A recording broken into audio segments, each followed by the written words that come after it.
There are certain figures in the history of science whose work provides the very foundation. Karl Richard Lepsius was such a man. Born in the year 1810 and living until 1884. A quiet but formidable pioneer of modern Egyptology.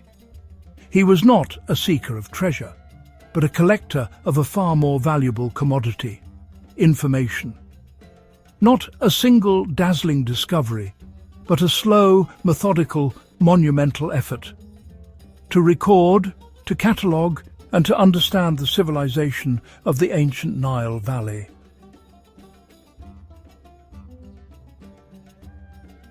Karl Richard Lepsius was born on the 23rd of December 1810 in Naumburg an der Saale, a town in what is now Germany. His upbringing was one steeped in intellectual curiosity, his father being a classical scholar who undoubtedly nurtured his son's academic inclinations from a young age. This early environment set the course for his life's work. He pursued a rigorous education, delving into classical philology, archaeology, linguistics. He studied at Leipzig, Göttingen, Berlin. He mastered Latin, Greek. His interests expanded to Sanskrit and early Semitic languages. He went to Paris. He studied under Jean-Antoine Letronne. He gained access to Champollion's papers and teachings. That exposure sparked his interest in Egyptology. He immersed himself in ancient Egyptian language study, learned hieroglyphs, learned later cursive forms, and learned Coptic.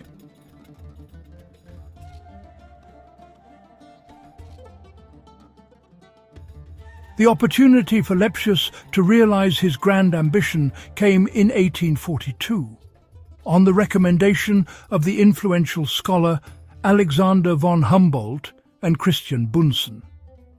King Friedrich Wilhelm IV of Prussia agreed to sponsor a major scientific expedition to Egypt and Nubia.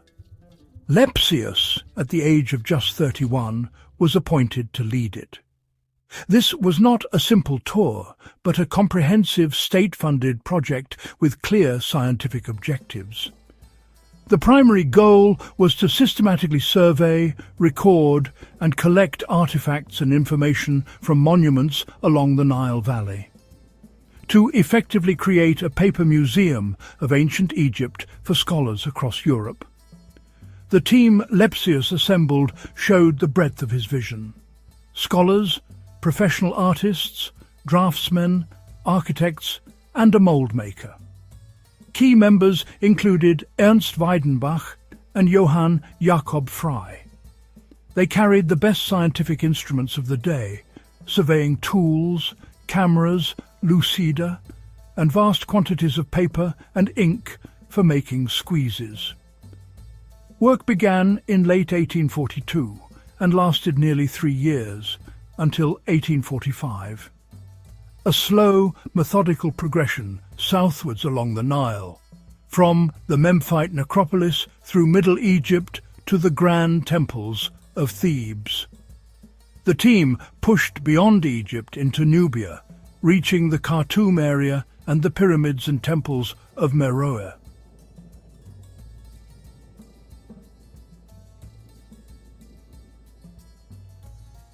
Among the most enduring and practical of Lepsius's contributions is what has become known as the Lepsius list of pyramids. As the Prussian expedition travelled through Lower Egypt's necropolises, they moved from Abu Rawash to Meidum. Lepsius undertook the first systematic survey of these monumental structures. He devised a simple yet effective system, assigning Roman numerals to each pyramid. He started with Pyramid 1 at Abu Rawash and then proceeded southward. The numbering brought order to the pyramid fields. It included the famous pyramids of Giza and Dashur and many smaller ruinous structures previously overlooked. His original list catalogued 67 pyramids covering royal burial sites of the Old Kingdom and the Middle Kingdom. Some smaller mud brick pyramids he recorded have deteriorated, been lost, or vanished beneath shifting sands. In some cases, his brief notes and sketches are the only remaining evidence, an irreplaceable snapshot of the 1840s landscape.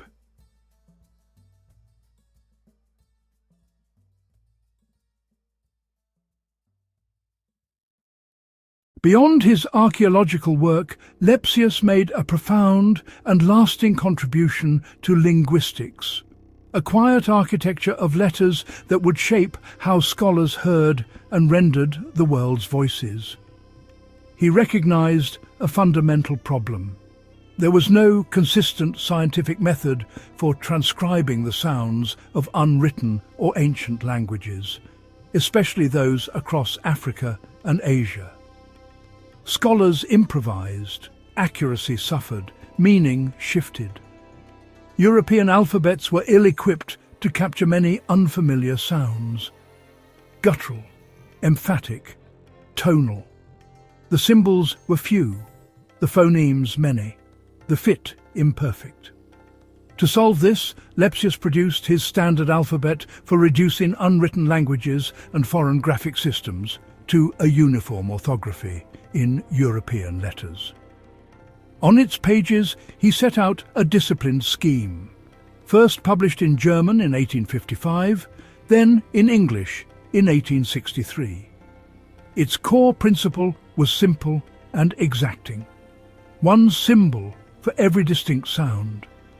He kept the Latin alphabet as a base and expanded it with diacritical marks, dots, lines, hooks, placed above, below, and through letters to fix fine shades of speech. The alphabet was no armchair theory. It grew from practical necessity in the Prussian expedition. In the field, measuring, mapping, copying inscriptions, making squeezes, reliable notation was as vital as a compass. It was meant to be universal, equally capable of transcribing ancient Egyptian, Coptic, Meroitic, Old Nubian and contemporary African languages, a single orthographic key for many doors. Lepsius consulted missionaries and linguists worldwide to refine the system, aiming for a single, unified tool that served science, education and religious translation with equal fidelity. Precision first, doctrine nowhere. In classrooms, in scripture translations, and in scholarly notes, his alphabet offered clarity where guesswork once stood. It gave voices a stable script and made comparison, teaching, and faithful reading possible across continents. The most tangible and magnificent result of the Prussian expedition was the monumental publication that followed it. Denkmäler aus Aegypten und Äthiopien, Lepsius's magnum opus. Published in 12 immense volumes between 1849 and 1859, it was of unprecedented scale and detail. A work conceived not as a souvenir, but as a scientific edifice. It contained nearly 900 large-format lithographic plates, each a precise window onto Egypt and Nubia. The plates reproduce thousands of drawings, maps and measured plans made by the expedition's artists and architects. Draftsmanship turned into durable record. Grand panoramas, detailed architectural elevations and tomb layouts, and vast corpora of inscriptions were set out with unwavering clarity. Organized geographically, north to south, the Denkmäler follows the Nile's course. Accompanying text volumes add commentary and context. For many remote Nubian sites and lesser visited temples, these were the first accurate, complete recordings, and they remain valuable today. Such fidelity demanded years of careful editing and costly production, massive fold-outs and the latest lithographic techniques to capture every line.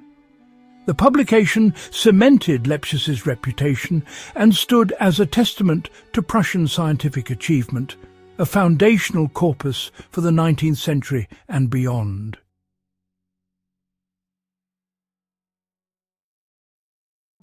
Lepsius's influence extended far beyond his fieldwork. He was a pivotal figure in shaping European museum collections. In 1855, he became co-director of the Egyptian Museum of Berlin. In 1865, he was appointed keeper of the Egyptian collection. He was an active architect of the collection, aiming beyond a cabinet of curiosities to a systematic library of objects. The expedition acquired objects under his oversight: gateways, tomb chapel walls, statues, stelae, papyri, guided by scholarly value. We must view these activities within their 19th century context. Removing artifacts, common then, is now under intense ethical scrutiny and debate. His detailed records often provide the only provenance for removed objects. He advised museums and collectors, encouraging chronological and thematic displays to tell a coherent story of Egypt's past. His influence shaped what was collected and how it was presented and understood by the public for generations. This transformed Berlin into a world-leading centre for Egyptological research, a status it still holds today.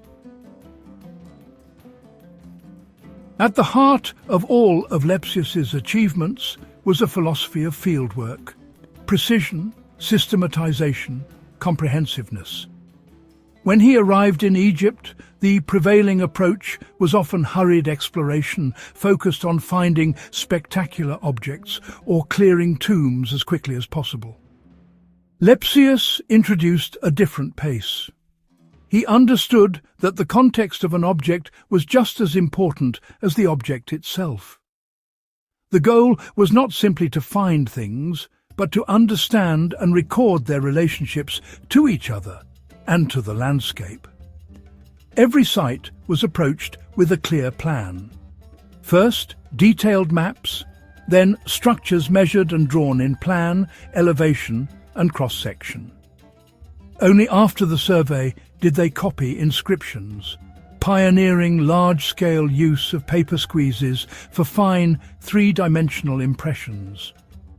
Lightweight to transport, squeezes captured detail beyond drawing. In Berlin, they yielded exact plaster casts for study. The legacy of Karl Richard Lepsius is not contained within a single discovery, but woven into the methods and foundational texts of Egyptology.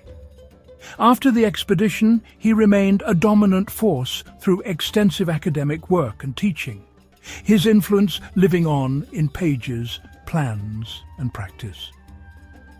As a professor at the University of Berlin, he trained a new generation of Egyptologists, instilling rigorous philological accuracy and methodical research practices.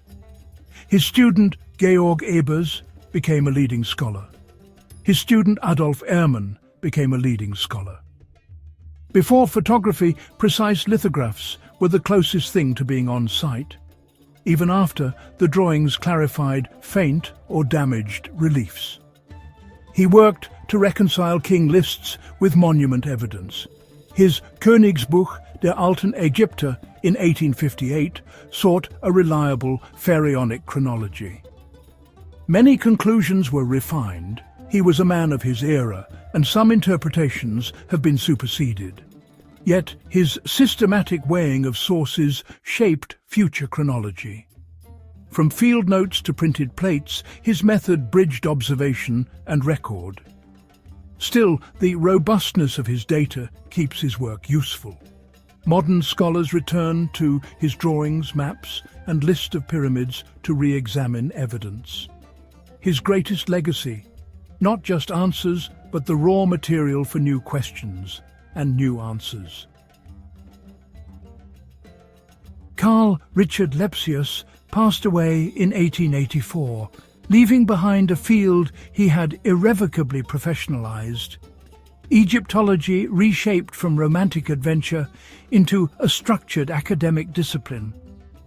His career was a testament to systematic work, patient observation, and unflinching accuracy.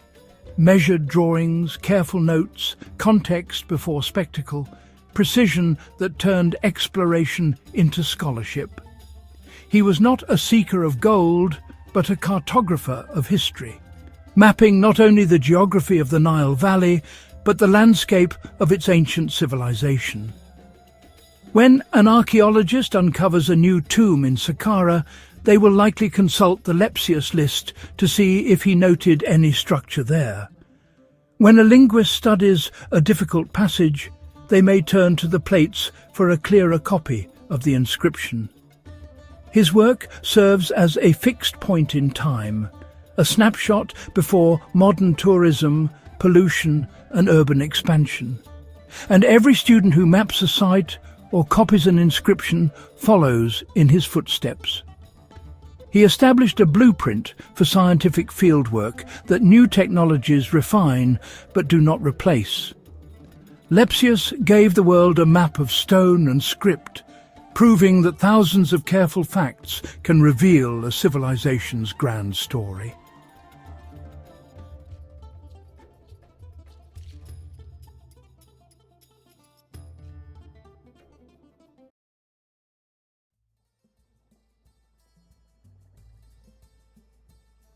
Deep within the desert sands, an ancient civilization beckons. Egypt, a land of pharaohs and pyramids, has captivated the world for millennia. For centuries, the mysteries of ancient Egypt lay dormant, hidden beneath layers of sand and time. Who were these people who built such wonders? What secrets did their tombs hold? The allure of Egypt's enigmatic past has drawn explorers and scholars for generations. Join us now as we journey through time, exploring the fascinating history of this captivating field of study.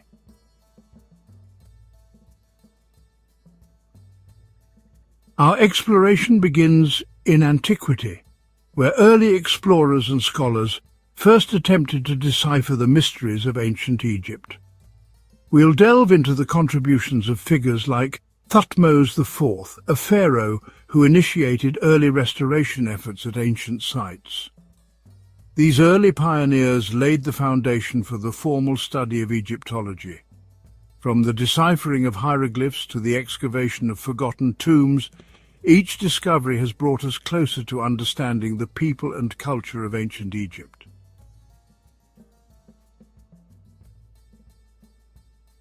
Our journey into Egyptology begins not with an outsider, but with a pharaoh himself. Thutmose IV, a ruler during Egypt's glorious New Kingdom, was drawn to the grandeur of the past. He took a particular interest in the great Sphinx of Giza, a colossal statue already ancient in his time. Thutmose, seeing a symbol of both power and mystery, ordered its excavation. Thutmose's initiative marked an early awakening of interest in Egypt's ancient past.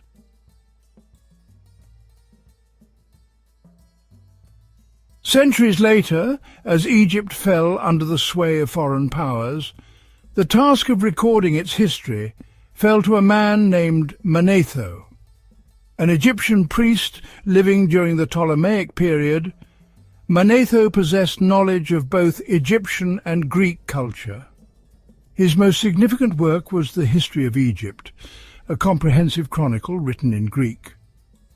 In the Manetho organized the pharaohs of Egypt into dynasties or ruling families. Through these fragments, Manetho's influence on our understanding of Egyptian history remains profound.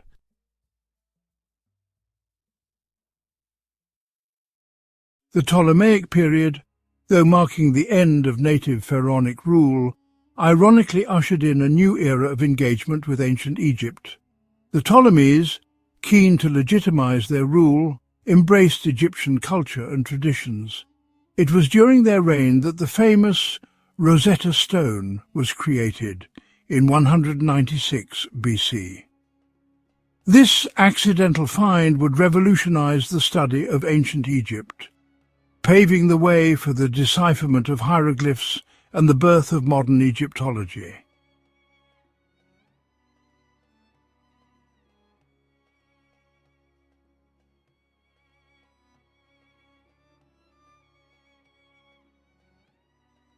The discovery of the Rosetta Stone ignited a firestorm of intellectual curiosity across Europe. Scholars raced to decipher the ancient hieroglyphs, hoping to unlock the secrets held within their intricate symbols. The breakthrough came in 1822, when a brilliant young French scholar named Jean-François Champollion cracked the code. Champollion recognized that the hieroglyphs on the Rosetta Stone represented sounds as well as ideas. With each decipherment, the ancient Egyptian language came alive, revealing a rich tapestry of history, mythology, and everyday life.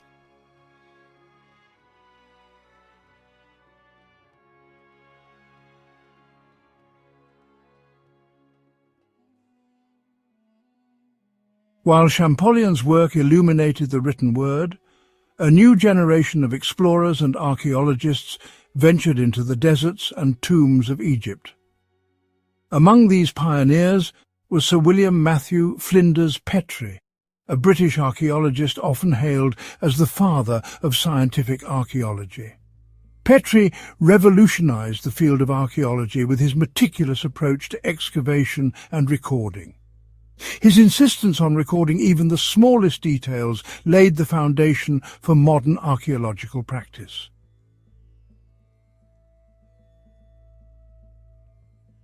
The late 19th and early 20th centuries witnessed a golden age of Egyptological discovery. Armed with Champollion's decipherments and inspired by Petrie's methods, archaeologists from around the world flocked to Egypt.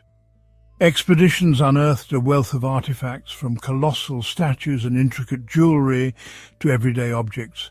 One discovery, however, would capture the world's imagination like no other: the tomb of Tutankhamun. The discovery of Tutankhamun's tomb, largely intact and filled with a dazzling array of golden treasures, became a global sensation.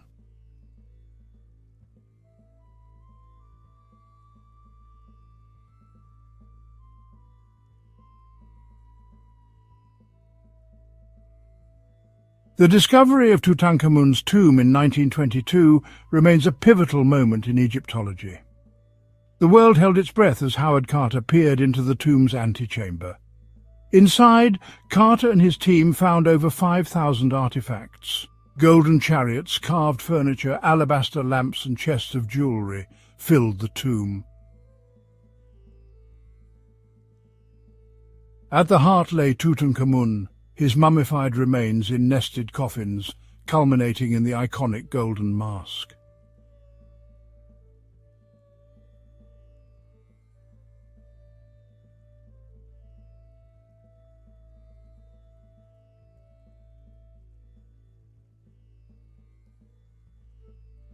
The discovery of Tutankhamun's tomb wasn't just about the dazzling gold and precious objects. It provided an unprecedented glimpse into the burial practices, religious beliefs, and artistry of ancient Egypt. Advances in scientific analysis, such as DNA testing and CT scans, have allowed researchers to learn more about Tutankhamun's health, his family relationships, and the circumstances surrounding his death. The boy king's legacy extends far beyond his brief reign, serving as a timeless reminder of the enduring power of ancient Egypt to captivate and inspire.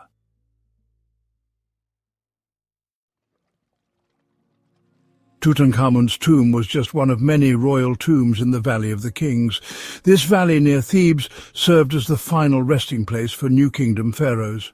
Giovanni Belzoni discovered Seti's tomb in 1817, its walls adorned with vibrant paintings.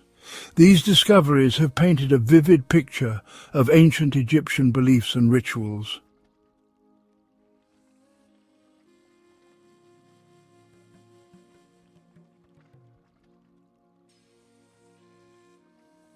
The exploration of the Valley of the Kings continues to this day, with archaeologists employing cutting-edge technology to uncover its remaining secrets.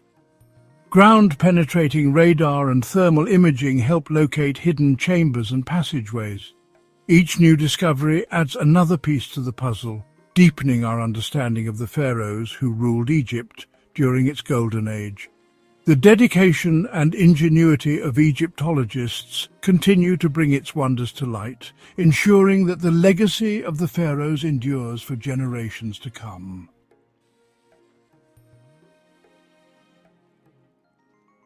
As our understanding of ancient Egypt has grown, so too has the need to protect its fragile legacy. The sands of time, while concealing Egypt's treasures, also pose a threat, as do environmental factors and human activity. To safeguard its heritage, the Egyptian government established the Ministry of State for Antiquities in 2011. This institution oversees all archaeological work in Egypt. The ministry also combats the illicit trade in antiquities, recognizing each looted artifact as an irreplaceable loss.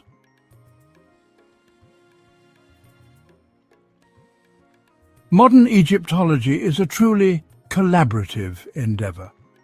International teams, often working in partnership with Egyptian colleagues, bring a diverse range of expertise to bear on the study of ancient Egypt. The Ministry of State for Antiquities plays a crucial role in fostering these international collaborations, recognizing that the pursuit of knowledge knows no boundaries. This spirit of collaboration is essential for the future of Egyptology, as new technologies and research methodologies continue to emerge.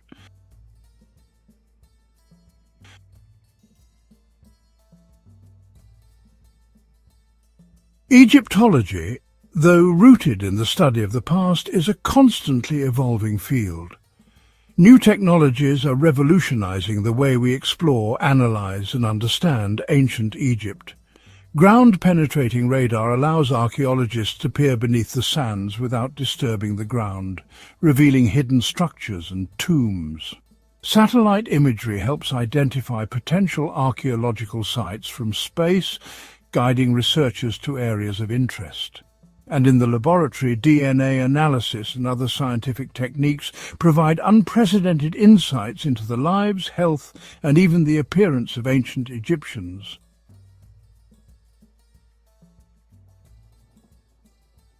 The future of Egyptology lies in broadening our understanding of ancient Egyptian society. This means exploring the lives of ordinary Egyptians. What were their homes like? What did they eat? What were their beliefs and values? By studying daily artifacts, Egyptologists are piecing together a complete picture. This shift reveals a vibrant civilization beyond pyramids and pharaohs. We are learning about farmers, artisans, merchants, and priests, discovering the importance of family, community, and religion, gaining a deeper appreciation for their ingenuity and resilience.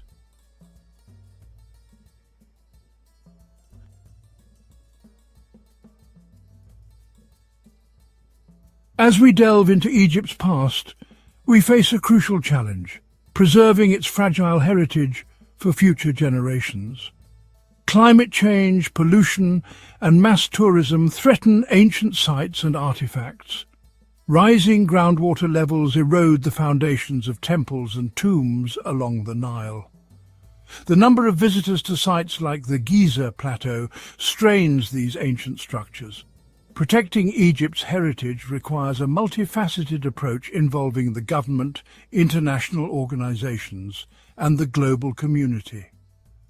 This includes conservation efforts, sustainable tourism, and raising awareness. By working together, we can ensure the wonders of ancient Egypt inspire future generations.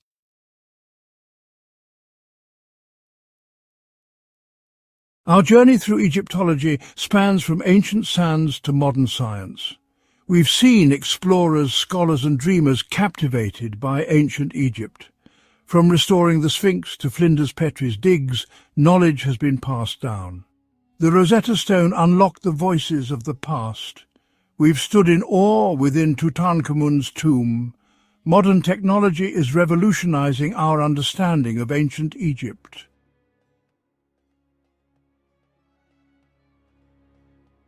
Egyptology is far more than the study of a long-vanished civilization.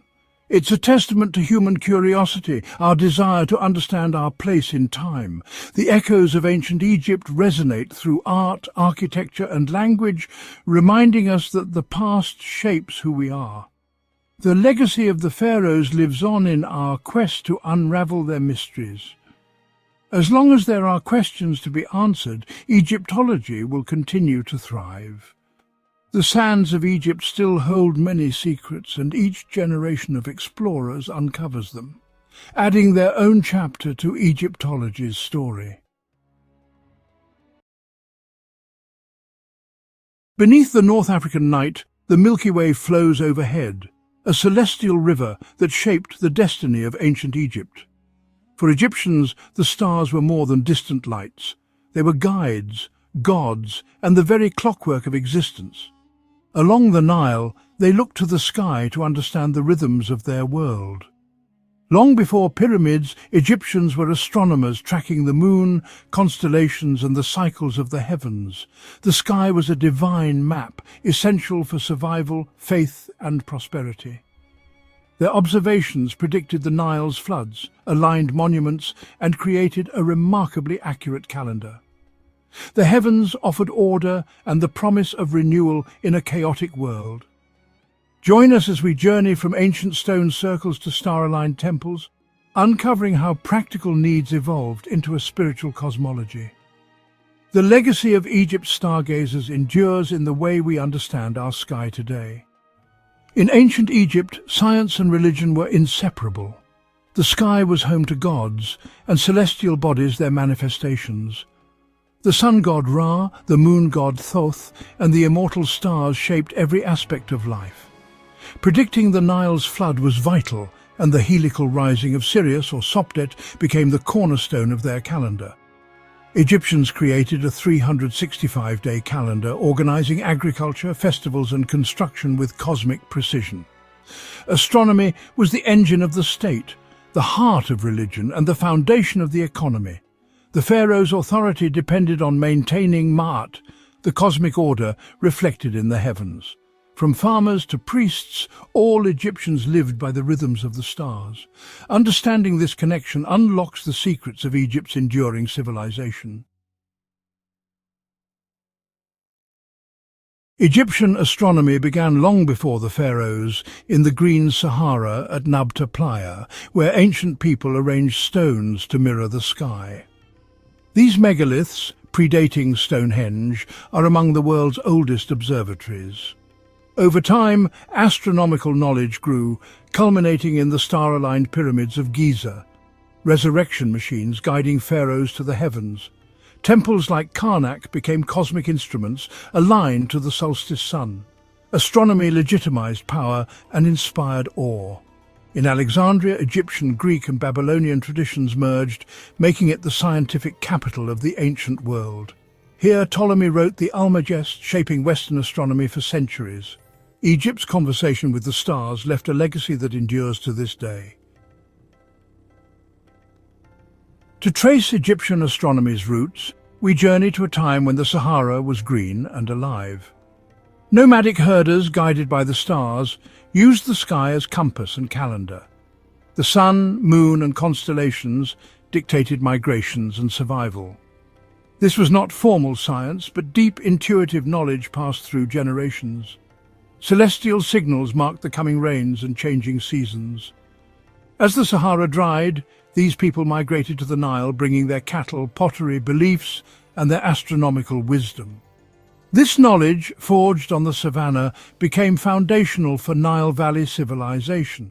The sky and earth were one, and understanding both was key to survival. The seeds of Egypt's greatness were sown by these early stargazers. Their legacy shaped the civilization that would rise along the Nile. In Egypt's western desert lies Nabta Playa, once a seasonal lake and gathering place for ancient nomads. Here, lines of standing stones form one of humanity's earliest astronomical instruments. The small stone circle, over 7,000 years old, marked the summer solstice and the arrival of monsoon rains. This celestial clock anchored their year and ensured survival. Larger megaliths align with the rising of stars like Sirius and Orion, creating a map of the night sky. Nabta Playa's alignments predate Stonehenge and the pyramids, revealing a sophisticated understanding of the cosmos. These people organized to quarry and erect massive stones with astronomical precision. Nabta Playa is a silent monument to humanity's first astronomers. It shows our ancient desire to find order in the cosmos. Their achievements laid the groundwork for Egypt's later scientific wonders. Nabta Playa's stones were more than markers. They formed a complex system for tracking celestial cycles. Gates in the central circle aligned with the solstice sunrise, confirming the cosmic order and the coming rains. Beneath the sands, a reverently buried cow hints at the sacred link between cattle, the sky, and later Egyptian deities like Hathor. The alignments allowed for a reliable calendar, essential for planning migrations and rituals. This practical astronomy brought structure to their lives and shaped their future. The stones are evidence of abstract thinking and long-term pattern recognition. Nabta Playa's principles of alignment and calendar making were carried to the Nile Valley. There they evolved into the magnificent science of the Pharaohs.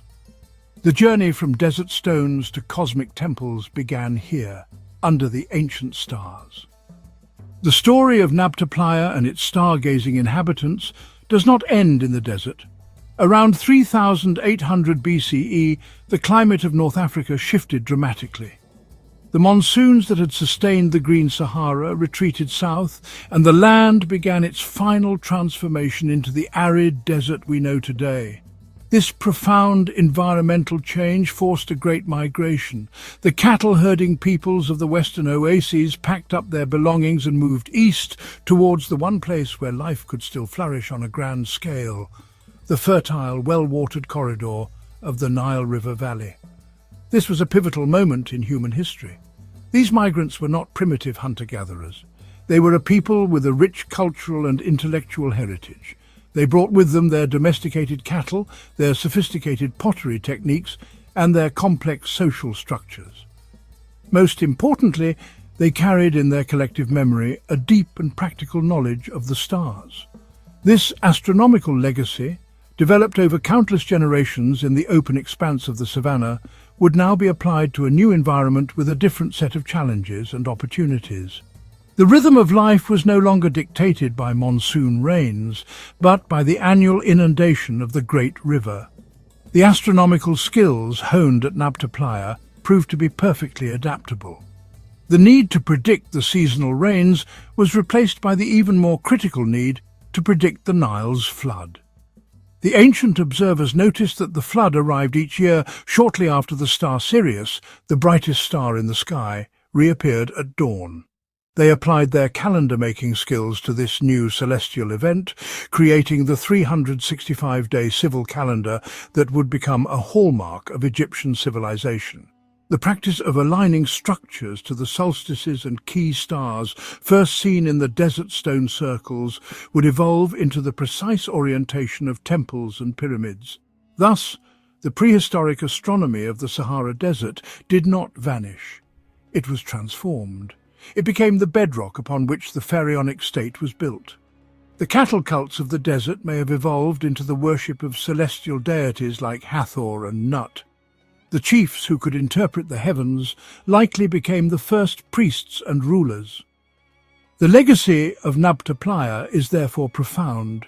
It demonstrates that the origins of Egyptian civilization and its extraordinary astronomical achievements lie not just on the banks of the Nile, but in the deeper past of the African continent, among a forgotten people who first learned to read the secrets written in the stars.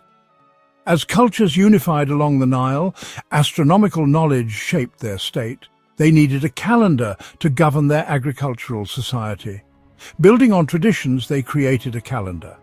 The early Egyptians turned their gaze to the sun and the stars, seeking a more constant and predictable measure of time for their burgeoning civilization.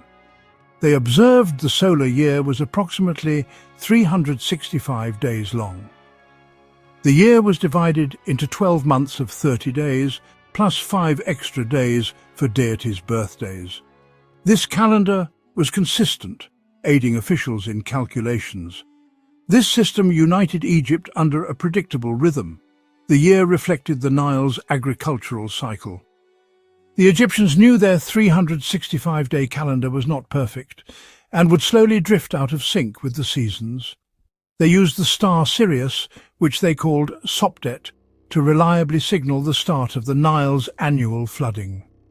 The helical rising of Sirius almost perfectly coincided with the first signs of the Nile's waters beginning to swell.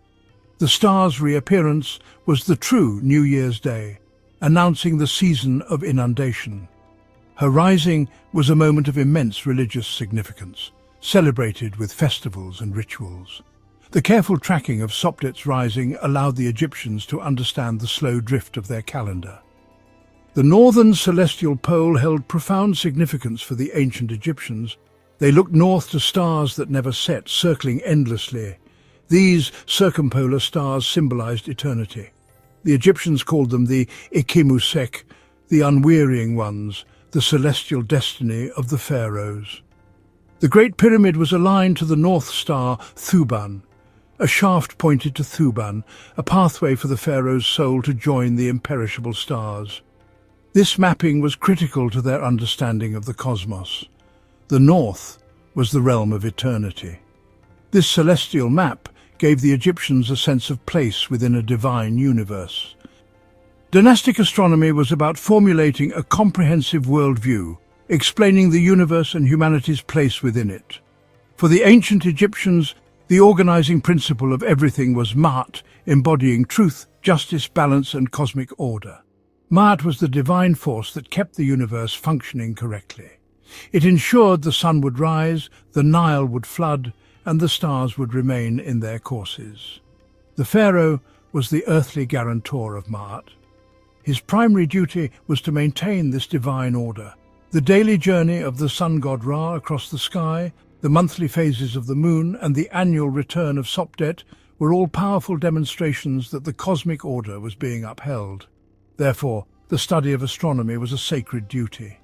This worldview is beautifully illustrated in their artistic representations of the cosmos. The sky was often depicted as the goddess Nut, her body arched over the earth, covered in stars. The earth itself was personified by the god Geb. It was a universe that was alive, a celestial family of gods whose actions created the world the Egyptians experienced every day. In the New Kingdom, temple complexes became models of the cosmos. These temples were astronomical instruments designed to capture sunlight at key moments, creating dramatic light and shadow. The Karnak Temple complex exemplifies this, with its core design aligned astronomically. Its main axis aligns with the winter solstice sunrise. On this day, sunlight penetrates the gateway. It travels through halls to illuminate the inner sanctum. This event was powerful religious theatre, demonstrating the presence of the gods. The temples were dynamic machines, revealing a deep understanding of celestial mechanics. The Egyptian practice of celestial alignment was not confined to individual buildings. They thought on a much grander scale. They envisioned the entire landscape of Egypt as a sacred canvas upon which a reflection of the heavens could be drawn. The pyramids and temples were not isolated structures, but were often part of a much larger, interconnected plan. The placement of monuments relative to one another and relative to natural features like the Nile River was often deliberate and carried deep cosmological meaning. They were attempting to create a terrestrial reflection of the celestial world, weaving heaven and earth together into a single, unified whole. One of the most compelling theories in this field is the Orion correlation theory.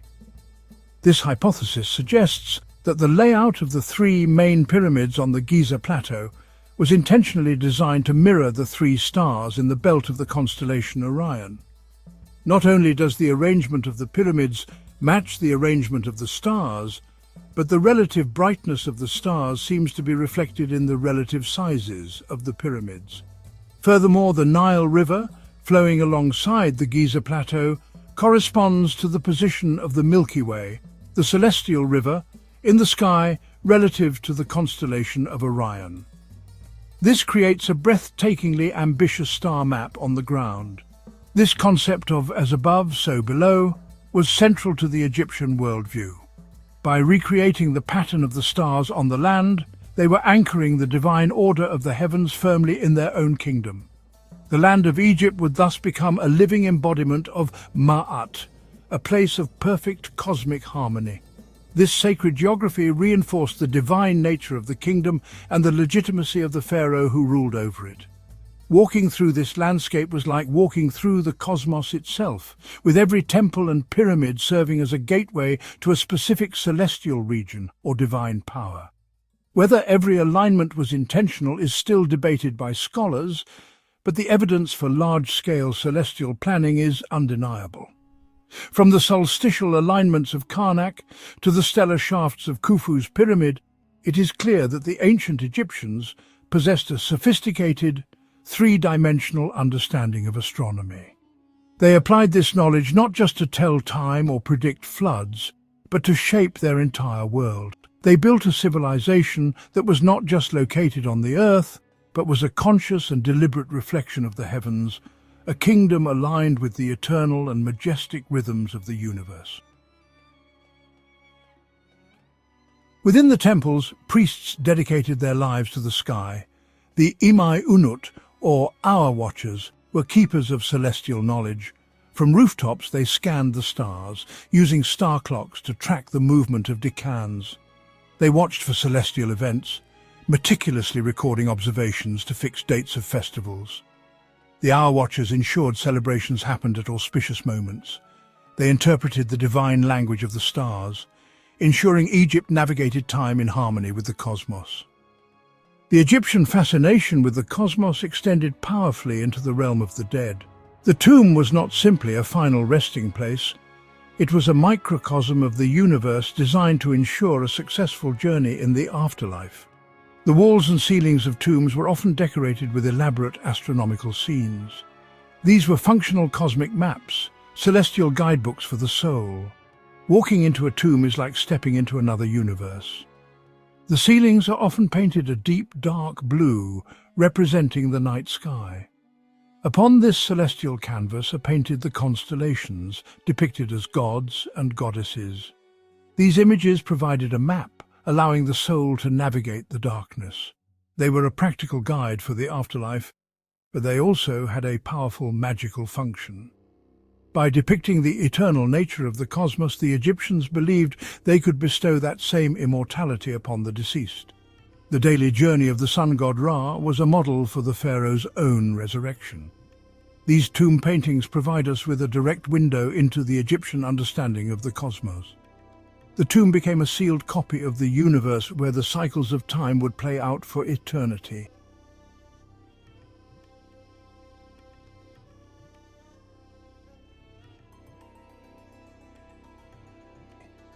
The Temple of Hathor in Dendera features the renowned Dendera Zodiac, a magnificent map of the heavens created around 50 BCE.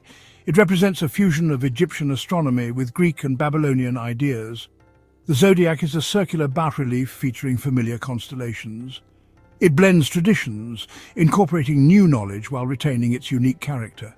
The disc depicts planets as gods sailing in celestial boats. It's a complex clock, calendar, and cosmological diagram. The Dendera zodiac encapsulates the journey of Egyptian stargazing. It reminds us that the sky was a vibrant realm, guiding them in life and death. Egyptian astronomy entered a brilliant final chapter. In 332 BCE, Alexander the Great brought Egypt into the Greek world, founding Alexandria. It became the Hellenistic world's intellectual heart, a multicultural metropolis. Alexandria became a crucible where Egyptian wisdom was reforged with Greek cosmology. Egyptians brought vast observational data and star charts. The Greeks sought mathematical models of the cosmos.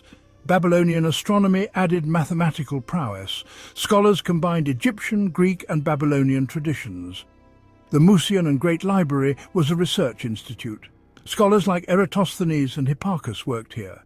Alexandria amplified Egypt's legacy, preparing it for the future. In the 2nd century CE, long after Alexandria had passed from Greek to Roman rule, the city produced its most celebrated astronomer. His name was Claudius Ptolemy. Though he was a Roman citizen who wrote in Greek, he lived and worked in Alexandria, the inheritor of centuries of accumulated Egyptian, Greek, and Babylonian knowledge. Ptolemy was a polymath, writing on geography, astrology and music, but his greatest contribution was his monumental work on astronomy. This book, originally called the Mathematical Treatise, would become known to posterity by its Arabic name, the Almagest, meaning the greatest. It was a title it thoroughly deserved. The Almagest was a comprehensive masterpiece. In its 13 books, Ptolemy gathered and synthesized all the astronomical knowledge of his time into a single coherent system. He presented a detailed mathematical model of the universe that could predict the positions of the sun, moon and planets with remarkable accuracy for its time. His model was geocentric, placing a stationary Earth at the center of the cosmos. To explain the complex and sometimes backward or retrograde motions of the planets, he used an ingenious system of circles on circles, known as deferents and epicycles. It was a complex but workable model that accounted for what observers saw in the sky. Ptolemy's work was not just about theory, it was grounded in observation. He drew heavily on the star catalogue of his predecessor Hipparchus, refining it and adding to it. He included a list of over 1,000 stars organized into 48 constellations, many of which we still recognize today.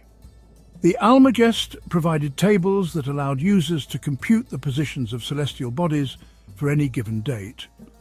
It was a complete astronomical toolkit, a user's manual for the entire universe as it was then understood. Its combination of theoretical elegance and practical utility made it an indispensable text for any serious astronomer. The influence of the Almagest was immense and long-lasting. For more than 1,400 years, it was the foundational text for astronomy in the Byzantine, Islamic and Western European worlds. It was copied, translated and studied by generations of scholars. It so successfully explained the heavens that it became the undisputed authority, its geocentric model going largely unchallenged until the work of Copernicus in the 16th century. Ptolemy, working in Roman Egypt, had created the final, crowning achievement of ancient astronomy. His work stands as a powerful testament to the intellectual legacy of Alexandria, a city built on Egyptian soil and nurtured by its ancient tradition of looking to the stars. Ancient Egyptian astronomy, from prehistoric stone circles to Ptolemy's models, spans 5,000 years. One lasting gift is the 365-day calendar. Adopted by Julius Caesar, it evolved into the Gregorian calendar. The concept of dividing the day into 24 hours comes from the Egyptian system of tracking day and night. The idea of mapping the sky is a tradition that Egypt perfected. Meticulous records provided data for later Greek and Roman astronomers. The astronomical alignments of the pyramids continue to inspire awe.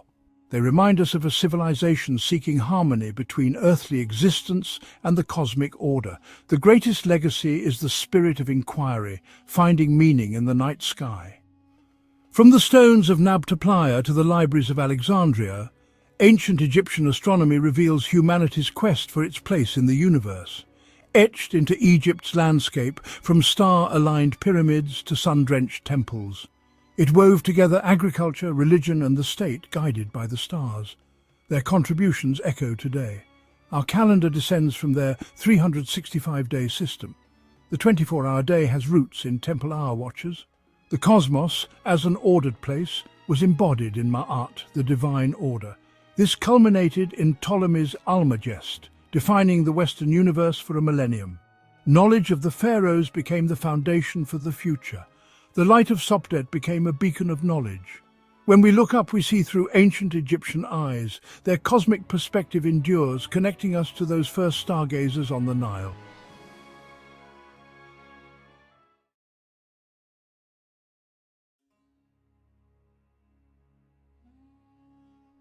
Ancient Egypt, a land of pharaohs, pyramids and powerful queens.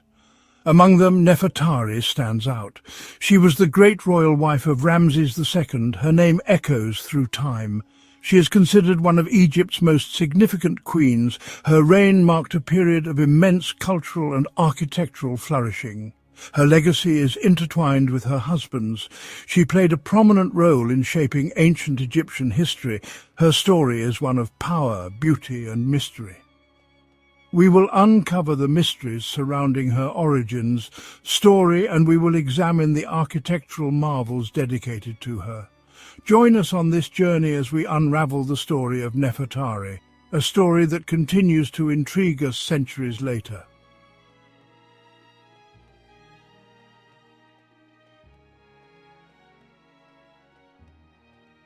Nefertari, a name that evokes beauty, power and mystery in the ancient Egyptian language. Her name holds a profound meaning. It translates to beautiful companion, or perhaps more intriguingly, the most beautiful of them all. This name was not merely a title. It reflected Nefertari's captivating presence. It spoke to her elevated status as the great royal wife of Ramses II. Her name was carefully chosen. It was meant to convey her significance. It also highlighted her role in the royal court. The Egyptians believed in the power of names. They believed a name could influence a person's destiny. Nefertari's name, therefore, suggests a life destined for beauty, destined for influence, destined for greatness. Her name echoed through the halls of power. It served as a constant reminder of her enduring legacy.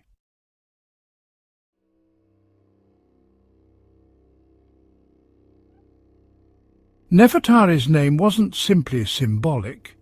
It was a reflection of her physical beauty. Ancient Egyptian art depicts her with striking features. She had large almond-shaped eyes. She had a serene, almost ethereal expression. Her images adorn the walls of her tomb in the Valley of the Queens. She is often depicted alongside Ramses II. These images show her grace, they show her elegance, they show her importance as the king's consort. The colours used in these depictions are significant. They were carefully chosen to enhance her beauty. She is often shown with dark, kohl-rimmed eyes. These images serve as a testament to Nefertari's captivating presence. They help us understand why her name became synonymous with beauty itself.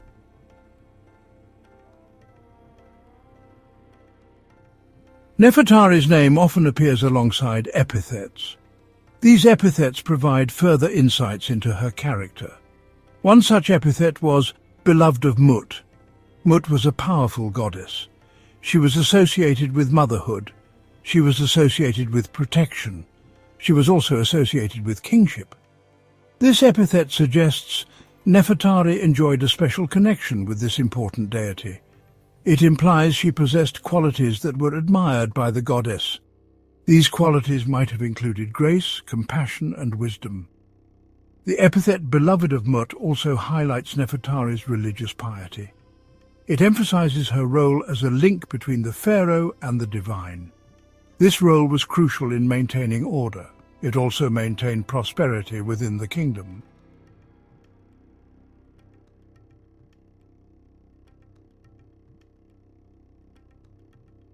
Nefertari's name continues to resonate thousands of years after her death. It has become synonymous with ancient Egyptian beauty, power, and intrigue. Her story, though shrouded in mystery, continues to fascinate historians and archaeologists. Her name graces museums around the world. It adorns books, documentaries, and countless works of art. Nefertari's legacy extends far beyond the confines of ancient Egypt. She has become a symbol of feminine power and grace. Her story serves as a reminder of the enduring allure of ancient Egypt. It reminds us of the powerful women who shaped this civilization. Nefertari's name will forever be etched in the annals of history.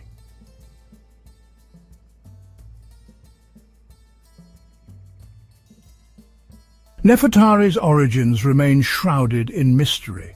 Her parentage, a subject of much speculation, is unknown.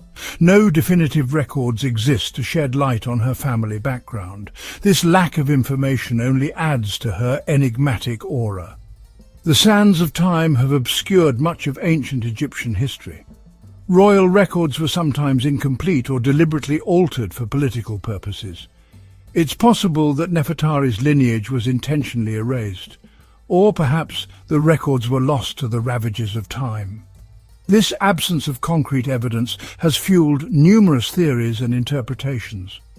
Scholars have pored over fragmented inscriptions and monuments, searching for clues to her ancestry. Yet, Nefertari's origins remain an unresolved puzzle. Despite the lack of definitive proof, certain theories hold more weight than others.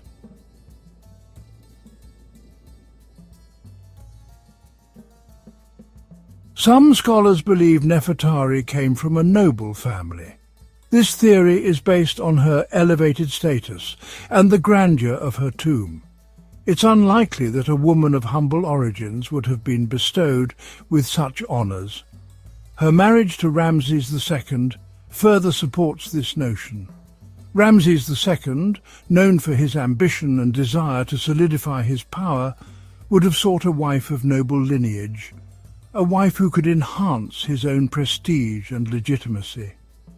The opulence of her tomb suggests a woman of immense wealth and influence. While her exact lineage remains a mystery, the evidence suggests a woman born into privilege, a woman whose influence extended far beyond the confines of the royal palace.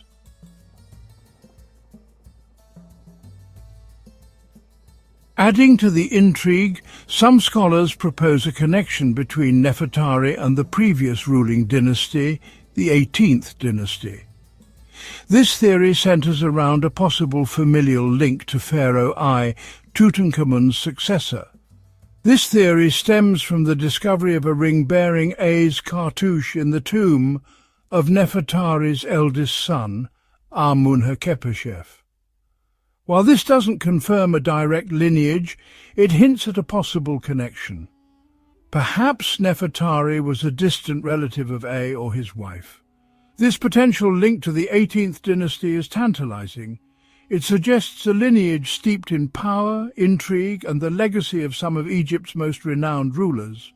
However, without concrete evidence, this theory remains speculative. It's a piece of the puzzle that may never be fully understood.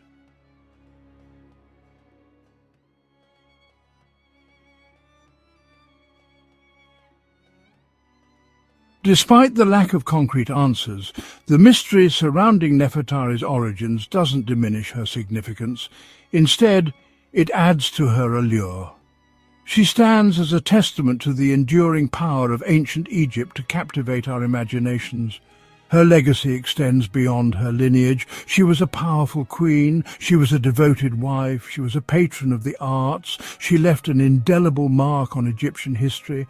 The mystery of her origins only adds to the richness of her story. It reminds us that history is not always clear-cut.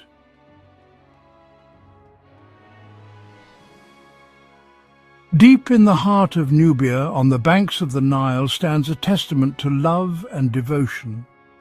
Carved into the face of a mountain, the Temple of Abu Simbel is a marvel of ancient Egyptian architecture. It honors Ramses II and his great royal wife Nefertari. The smaller temple is dedicated to Nefertari and the goddess Hathor. This dedication highlights Nefertari's status and influence.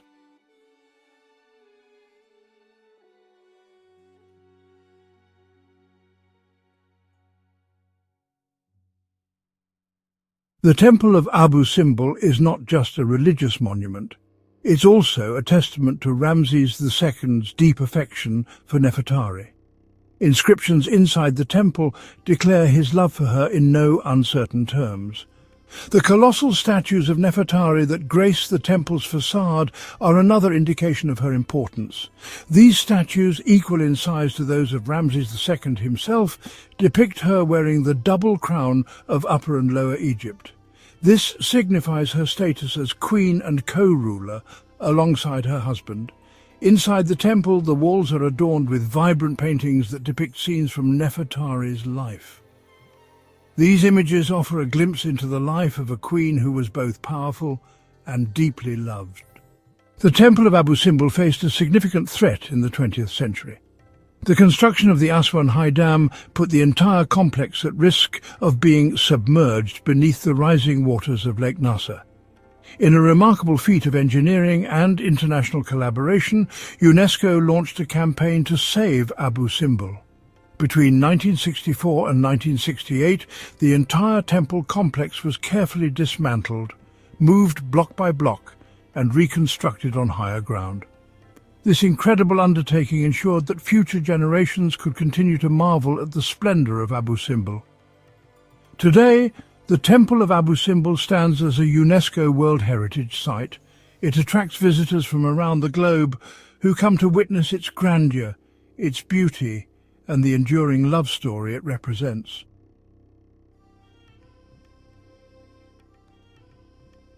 In the Valley of the Queens lies a tomb as breathtaking as the queen it houses. This is the final resting place of Nefertari, the great royal wife of Ramses II. Unlike other tombs, Nefertari's remained relatively intact for centuries. It offers a rare glimpse into ancient Egyptian beliefs and rituals. The vibrant paintings bring the tomb to life. Every detail speaks of the high regard for Nefertari. It testifies to Ramses II's love and devotion. The paintings within Nefertari's tomb guide us through her journey into the afterlife. We see her being led by Anubis, the jackal-headed god of embalming, towards the Hall of Two Truths. Here, her heart would be weighed against the feather of Ma'at, the goddess of truth and justice. If her heart was found to be pure, lighter than the feather, she would be granted access to the afterlife. She would then join Osiris, the god of the underworld, in eternal paradise. The paintings depict this moment of judgment with palpable tension and hope.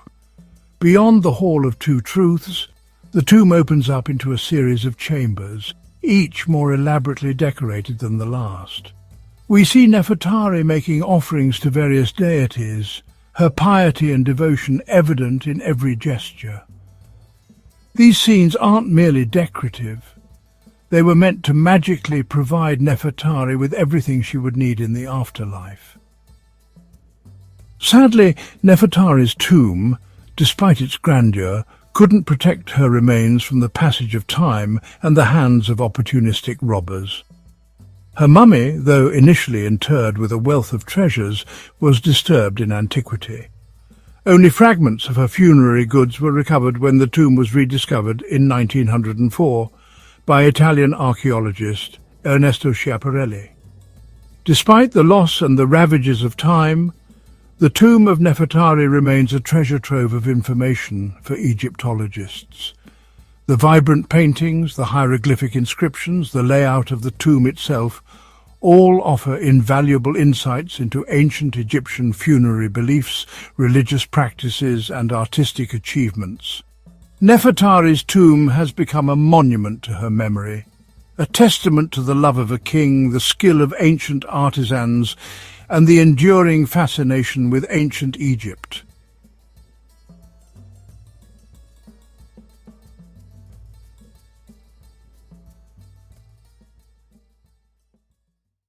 Nefertari's story began in the mists of time, her origins lost to the sands of history. She emerged to become one of ancient Egypt's most celebrated queens. Her name, linked with beauty, grace and power, echoes through the millennia. As the great royal wife of Ramses II, she played a pivotal role in shaping his reign.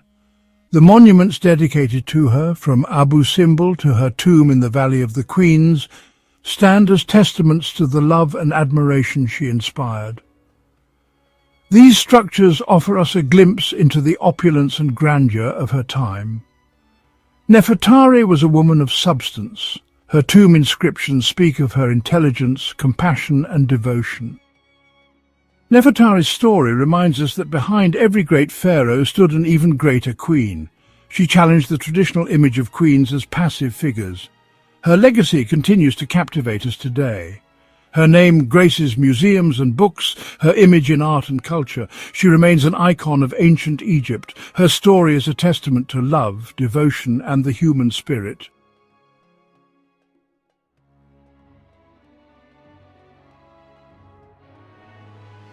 My love is unique. No one can rival her. for she is the most beautiful woman alive. Just by passing, she has stolen my heart.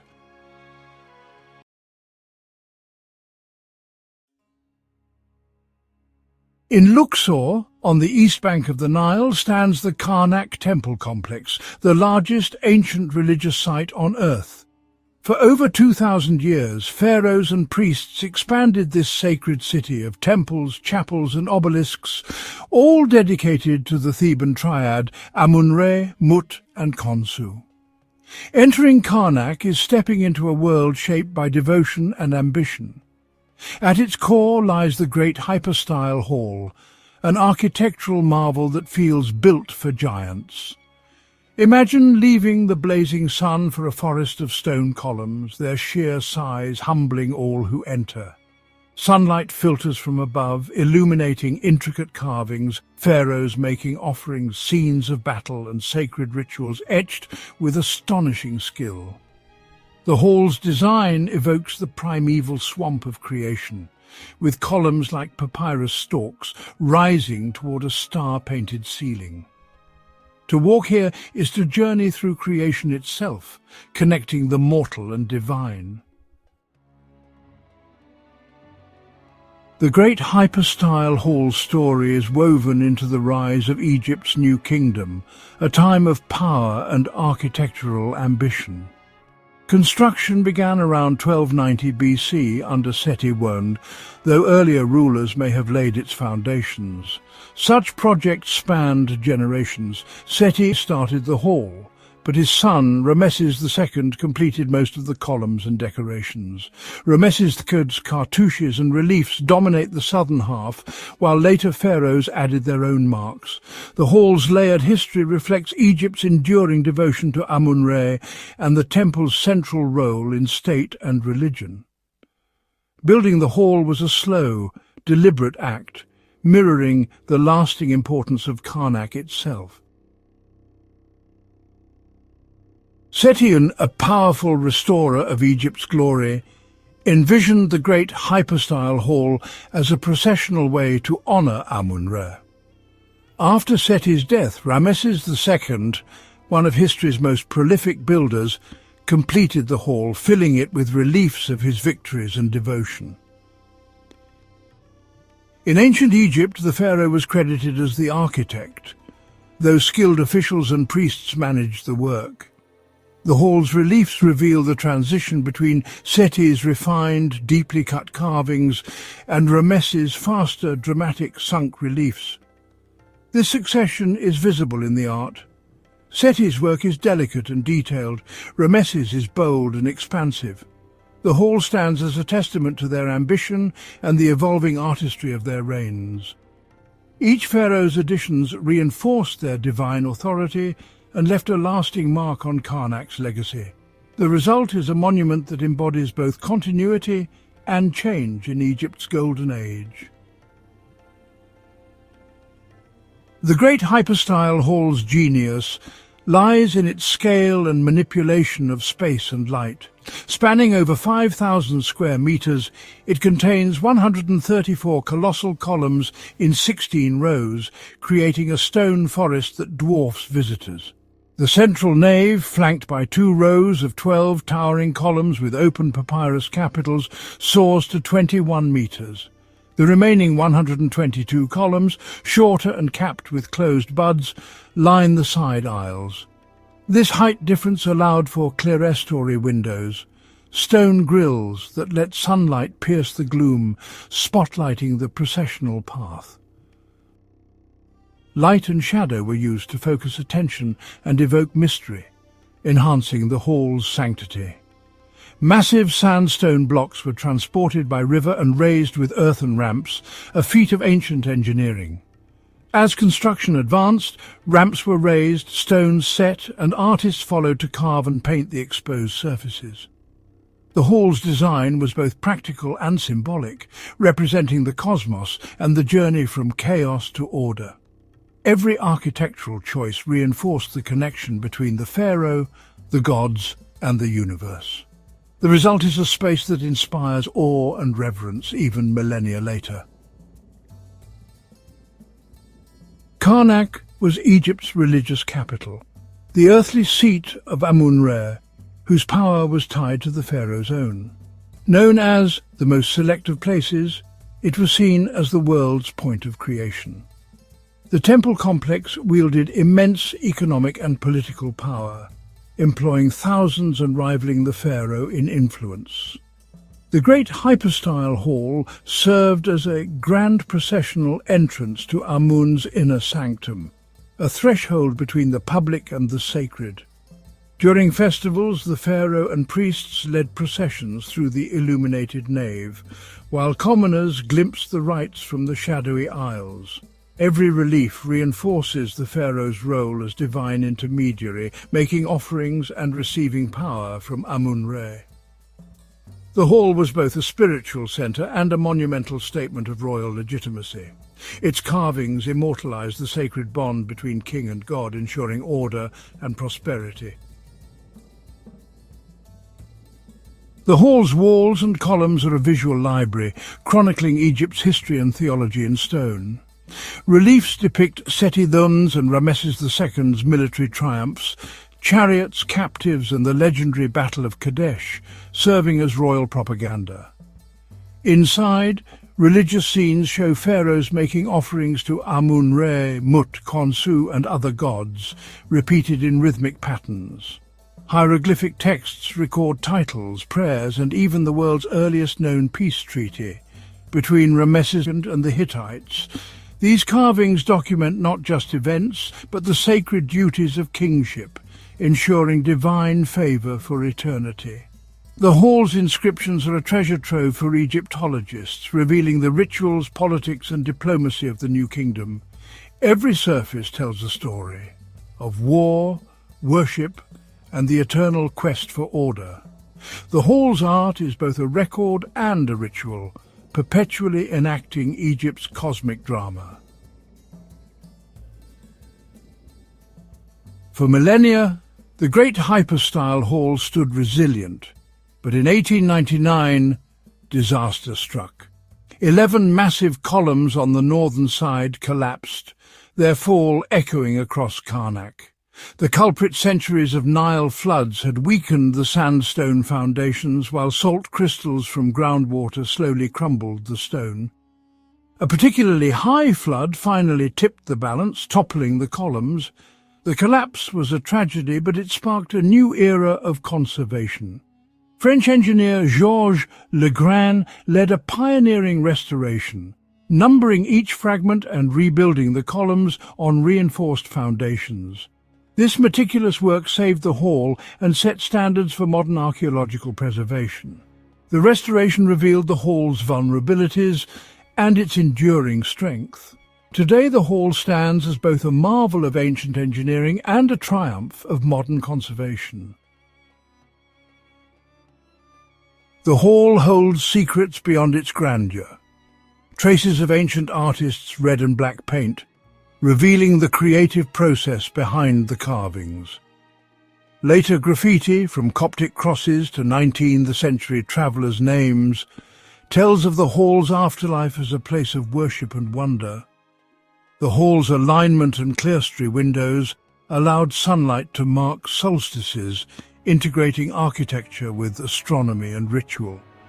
During restoration, engineers discovered recycled blocks from Akhenaten's dismantled temples, hidden within the hall's walls. These Talatat blocks offered rare glimpses into a lost era, showing how history was both preserved and erased. The hall's stones are a palimpsest, layered with stories from pharaohs, priests, and pilgrims across millennia. Every detail, from ancient drafts to modern graffiti, adds depth to its legacy. The hall is not just a monument, but a living record of Egypt's evolving identity. The great Hypostyle Hall's influence reaches far beyond Egypt, inspiring artists, architects, and scholars worldwide. Its scale and mystery fueled Egyptomania in the West, shaping art, literature, and even opera. For Egyptologists, the hall is a primary source, its reliefs and inscriptions unlocking the secrets of the new kingdom. For Egyptians, it is a symbol of national pride and a vital link to their ancient heritage. The hall draws visitors from around the globe, each seeking to experience its awe and connect with history. In 1979, Karnak was named a UNESCO World Heritage Site, recognizing its universal value. The hall's preservation is a shared responsibility, ensuring its wonders endure for future generations. It stands as a testament to the enduring power of faith, creativity, and human ambition. To walk through the great Hypostyle Hall today is to touch a past that spans more than 3,000 years. The columns still stand, silent witnesses to the rise and fall of civilizations and the turning of the stars. The hall is an experience, cool shadows, towering columns and shafts of light animating ancient reliefs. It inspires wonder, contemplation and a sense of connection to humanity's creative spirit. Architecturally, it pushed the limits of stone. Religiously, it was the heart of Egypt's greatest sanctuary. The hall chronicles the ambition of pharaohs and the artistry of their people. As we leave, its scale and silence linger, reminding us of the depth of time and the legacy of human achievement. The great Hypostyle Hall is not just a relic. It is a living monument, still teaching and inspiring. It is, and will remain, one of the world's true wonders. Its story is our story, a testament to what humanity can dream and build. But even after centuries of study, the great Hypostyle Hall continues to surprise us. Recent research has revealed secrets long hidden in plain sight. Laser scanning and digital mapping have uncovered faint inscriptions and graffiti, some carved by priests, others by ancient tourists, each leaving their mark on history. Archaeologists have discovered traces of vibrant pigments, suggesting the hall was once awash in brilliant colour, its columns painted in reds, blues and golds that would have dazzled any visitor. Beneath the massive floor stones, ground-penetrating radar has hinted at hidden chambers and forgotten foundations, sparking new theories about the hall's earliest phases. Some scholars now believe that the orientation of its columns aligns with celestial events, turning the hall into a vast astronomical calendar that marked the passage of seasons and sacred festivals. And while the hall was built for the gods, it also became a living canvas for generations of Egyptians, each era adding its own chapter, from pharaohs to commoners. Even today, conservationists and historians work in its shadow, piecing together lost stories and preserving its grandeur for the future. The great Hypostyle Hall is more than stone and legend. It is a place where ancient mysteries meet modern discovery, where every column still has a story to tell if you know where to look. As we journey deeper into the story of the great Hypostyle Hall, new wonders continue to emerge, reminding us that this ancient marvel still holds secrets waiting to be uncovered. Did you know that some of the colossal columns are inscribed with the names of pharaohs whose reigns lasted only months, yet their marks endure for millennia? Or that the hall's acoustics were deliberately engineered, amplifying chants and prayers so they resonated like the voice of the gods themselves? Recent studies using ultraviolet light have revealed ghostly images of ancient art, invisible to the naked eye. These hidden scenes suggest that the hall was once a vibrant theatre for rituals, processions, and even political ceremonies that shaped the destiny of Egypt. Archaeologists have also uncovered small artifacts, amulets offering vessels and fragments of jewellery lost beneath the flagstones, each object a silent witness to the lives of priests and pilgrims who once filled these spaces. Perhaps most astonishing, satellite imagery has traced the ancient Nile's shifting path, revealing how the river once flowed closer to Karnak. This proximity may have been crucial, allowing stone blocks weighing dozens of tons to be transported directly to the temple's heart, an engineering feat that still inspires awe. The great Hypostyle Hall is not just a relic of the past. It is a living laboratory for discovery. With every new technology and every fresh perspective, we peel back another layer of its story, reminding us that history is never truly finished, and the greatest wonders may still be waiting just beneath the surface.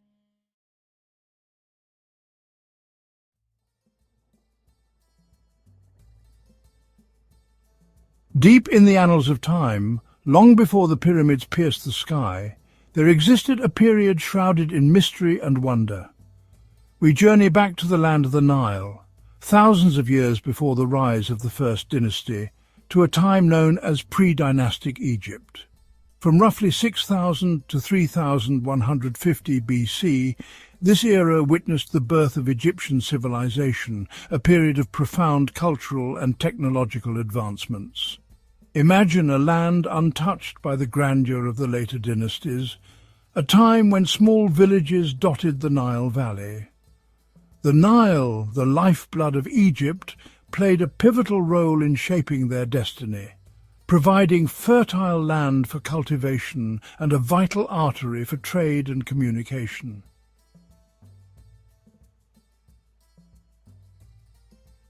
Pre-dynastic Egypt, often overlooked in favour of its more illustrious successors, holds the key to understanding the very essence of ancient Egyptian civilization. It was during this formative period that many of the hallmarks of Egyptian culture first emerged, from their distinctive artistic styles to their complex religious beliefs.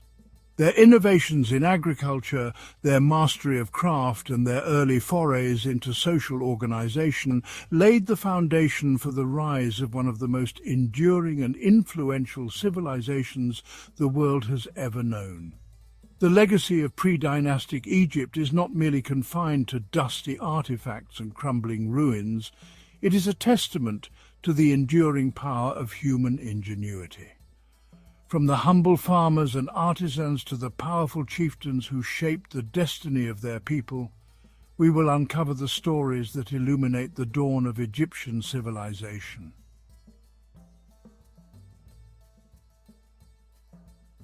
Our journey into pre-dynastic Egypt begins with the Badarian culture, a people who inhabited the fertile plains of Upper Egypt from around 4500 to 4000 BC.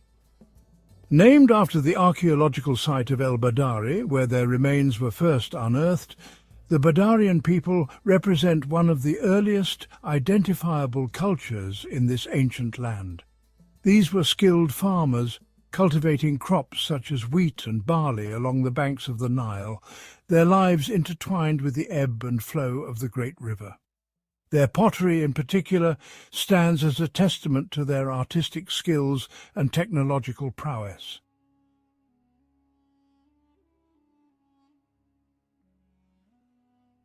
The Badarian people are known for their distinctive black-topped pottery, a hallmark of their culture that has captivated archaeologists and art historians alike. These finely made vessels, often adorned with intricate incised decorations, were not merely utilitarian objects. They were expressions of artistry and craftsmanship. The black-topped finish, achieved through a meticulous process of firing and burnishing, created a striking contrast against the reddish-brown clay, showcasing their technical ingenuity. This trade, likely involving goods such as obsidian, precious stones, and perhaps even ideas, highlights their connection to the wider world and their role in shaping the cultural landscape of pre-dynastic Egypt.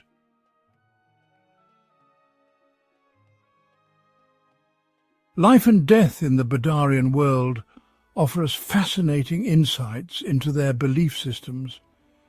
They carefully buried their dead in shallow graves, often in a contracted position, accompanied by grave goods such as pottery vessels, cosmetic palettes, and personal ornaments. These offerings, intended to accompany the deceased into the afterlife, reflect their belief in a continued existence beyond the realm of the living. The presence of cosmetics suggests a desire to maintain one's appearance even in death, while the inclusion of food and drink points to a belief in the need for sustenance in the afterlife. These early expressions of social differentiation foreshadow the complex social structures that would characterize later Egyptian society.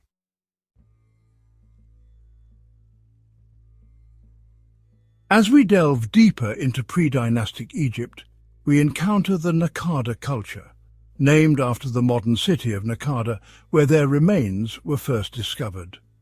Flourishing from approximately 4000 to 3000 BC, the Naqada period witnessed a significant expansion in population, territory and cultural sophistication. The Naqada people, building upon the foundations laid by their predecessors, ushered in an era of unprecedented unity and prosperity. This increased interaction fostered cultural exchange and led to the development of a more homogeneous society, paving the way for the emergence of a unified Egyptian state.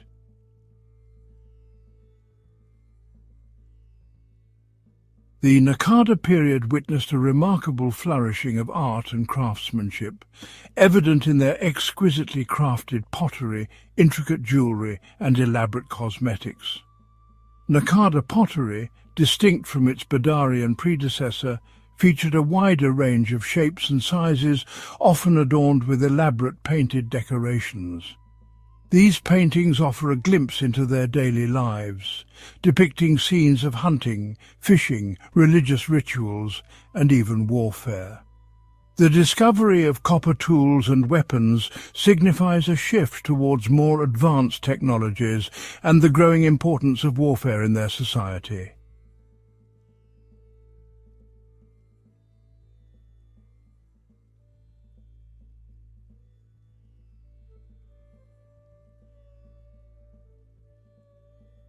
The seeds of complexity, social hierarchy and the rise of elites.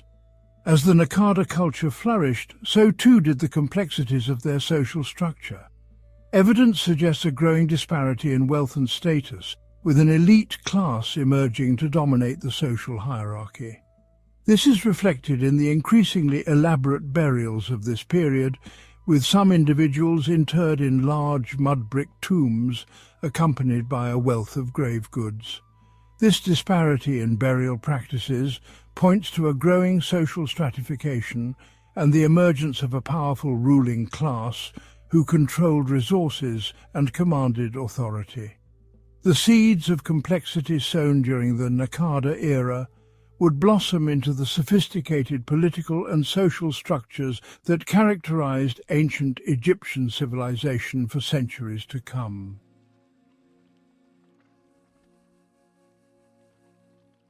Monuments in the making, early tombs and their significance. The sands of time whisper tales of ancient rituals and beliefs, and nowhere is this more evident than in the tombs of pre-dynastic Egypt.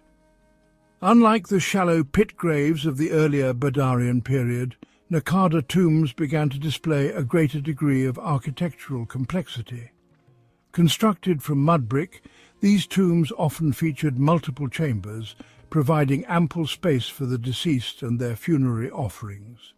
The inclusion of personal belongings, pottery and food offerings within these tombs speaks volumes about their beliefs in the afterlife.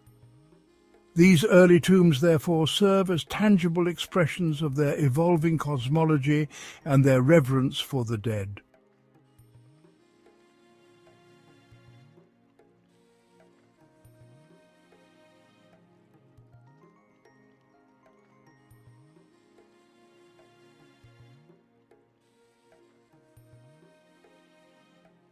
Settlements of the soul, exploring pre-dynastic villages and homes.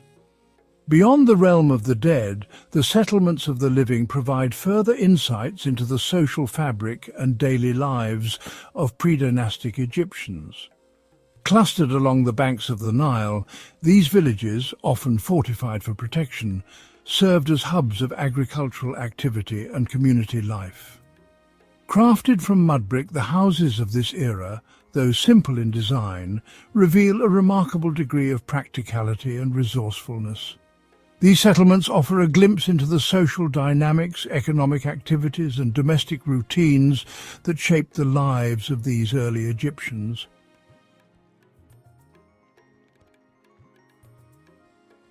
The Nile, the lifeblood of Egypt, flowed through the heart of the land, shaping not only its geography but also its destiny. This mighty river, originating in the heart of Africa, carved its way northwards, dividing the land into two distinct regions, Upper and Lower Egypt. Upper Egypt, encompassing the narrow Nile Valley stretching from modern-day Aswan to Cairo, was a land of rugged cliffs, fertile floodplains and close proximity to the desert. Lower Egypt, in contrast, encompassed the sprawling Nile Delta, where the river fanned out into a network of channels before emptying into the Mediterranean Sea. Despite their geographical and cultural distinctions, Upper and Lower Egypt were inextricably linked by the Nile. This interconnectedness fostered cultural exchange and laid the groundwork for the eventual unification of the two lands under a single ruler.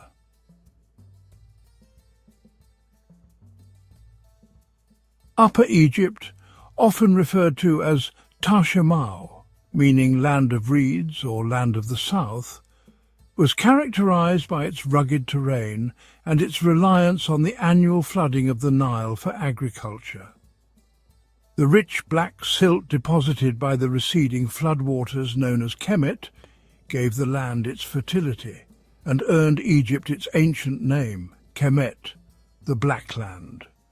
The people of Upper Egypt developed a deep reverence for the Nile, recognizing its life-giving properties and its central role in their cosmology.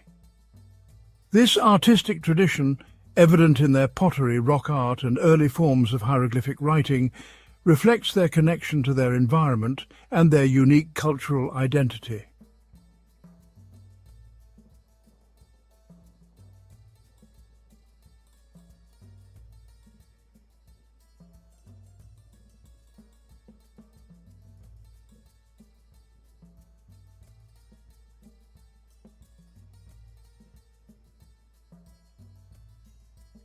Lower Egypt, known as Tamehu, meaning land of the north, stood in stark contrast to its southern counterpart. The Nile Delta, a vast expanse of fertile land crisscrossed by a network of canals and lagoons, offered abundant resources and a more temperate climate. This region, open to the Mediterranean Sea, became a melting pot of cultures, influenced by trade and interactions with neighbouring civilizations.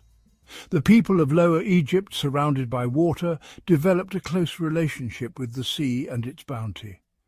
The fertile lands of Lower Egypt supported a denser population compared to the south, leading to the development of larger settlements and more complex social structures.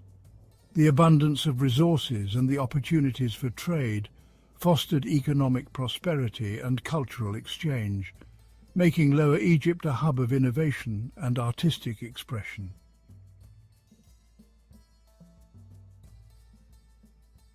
Among the many artifacts unearthed from the sands of time, few hold the historical weight of the Narmer Palette. This intricately carved stone slab, dating back to around 3100 BC, provides a tangible link between pre-dynastic Egypt and the dawn of the First Dynasty. On its surface, the palette depicts a king, widely believed to be Narmer, wearing the white crown of Upper Egypt and, in another scene, the red crown of Lower Egypt. This dual depiction is highly significant, suggesting Narmer's role in unifying the two lands under his rule, marking a pivotal moment in Egyptian history. Beyond its political implications, the Narmer Palette offers valuable insights into the artistic conventions and religious beliefs of the time. The figures are depicted in a distinctive style, with exaggerated proportions and a profile view, a hallmark of Egyptian art that would endure for centuries. The presence of mythical creatures, such as intertwined serpents and a bull trampling its enemies, hints at the developing religious beliefs of the period, with animals playing a prominent role in their cosmology. This artifact, therefore, serves as a window into a pivotal moment in Egyptian history, capturing the essence of a society on the cusp of a new era.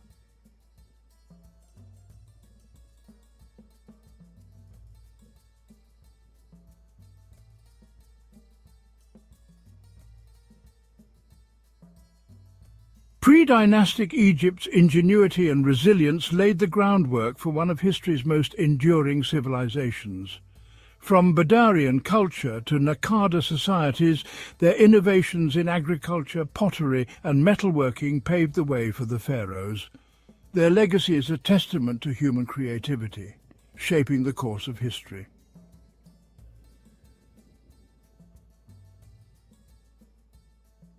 Pre-dynastic Egypt, often shrouded in mystery, laid the foundation for a great civilization. From humble farmers to skilled artisans, their innovations echo through time. They transformed the landscape into a cradle of civilization. Their legacy is a testament to human ingenuity and resilience. As we marvel at ancient Egypt, remember those pioneers.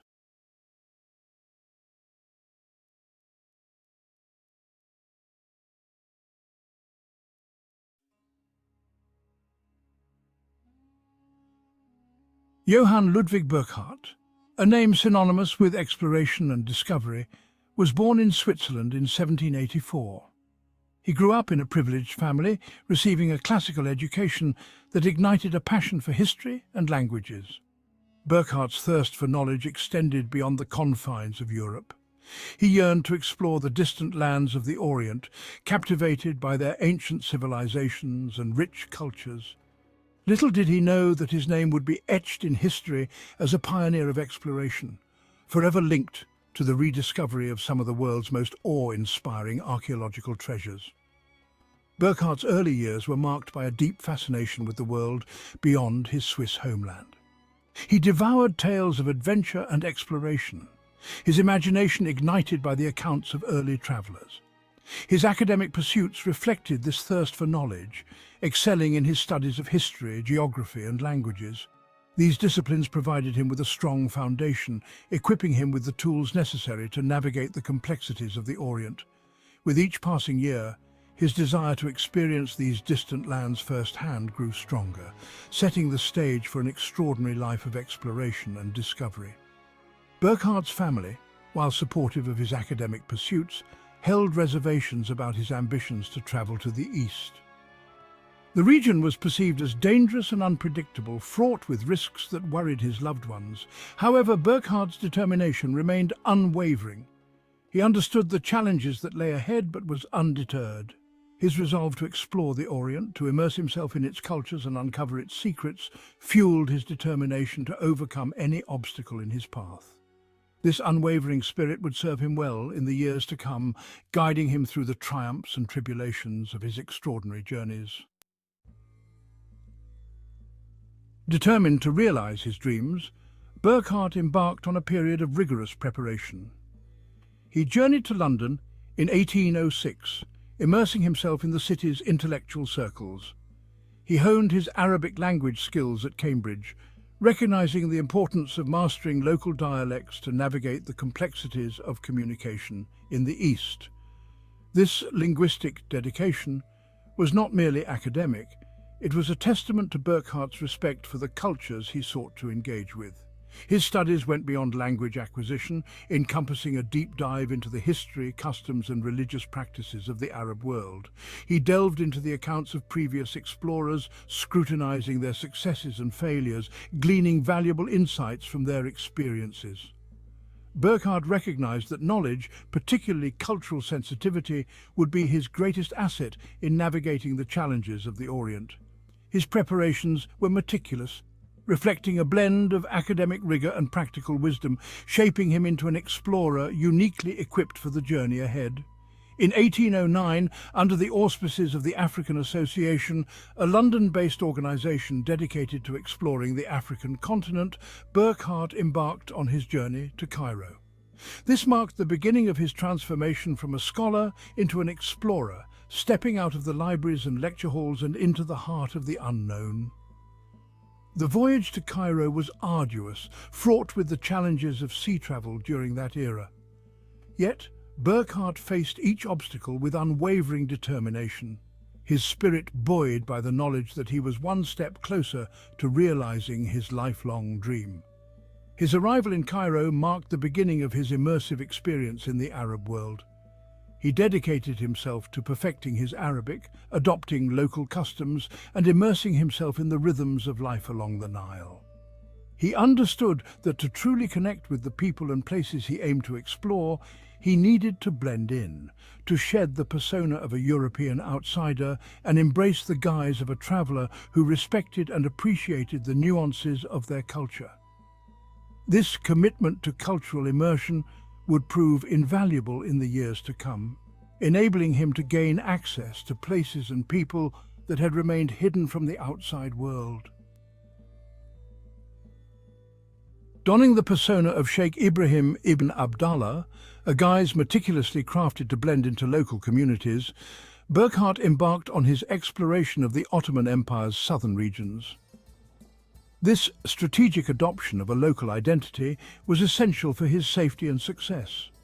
It allowed him to navigate sensitive religious and cultural landscapes, facilitating interactions with local populations who might have been wary of a European traveller. His disguise was more than just a change of clothes. It was an embodiment of his commitment to respectful exploration. In 1812, while journeying through the rugged landscapes of present-day Jordan, Burckhardt encountered Bedouin tribesmen who spoke of a hidden city carved into the sandstone cliffs. Intrigued by their descriptions, he persuaded them to guide him to this mysterious place, unaware that he was about to rediscover one of antiquity's most spectacular lost cities, Petra. The journey was fraught with challenges, navigating treacherous terrain and negotiating with wary locals. Yet Burckhardt's perseverance, fueled by a thirst for discovery, led him to the very heart of this hidden wonder. As he stood before the treasury, Petra's most iconic monument, carved with astonishing detail into the sheer rock face, Burckhardt was awestruck.